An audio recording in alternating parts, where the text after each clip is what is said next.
Guys, welcome back to my new vlog. तो आज हम आगे कॉलेज को जाकर देखते हैं कॉलेज के अंदर क्या होता है आज।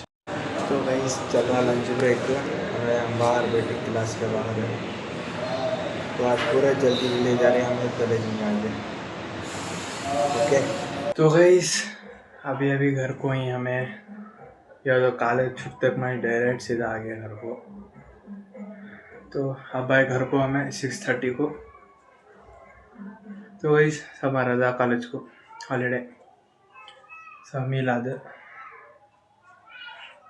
तो ज़्यादा बकवास नहीं करते हैं, एंडिंग करेंगे अब। तो गाइस आपको ये व्लॉग पसंद आया तो चैनल को सब्सक्राइब करो, लाइक करो, शेयर करो, कमेंट करो, पूरा एकदम करो।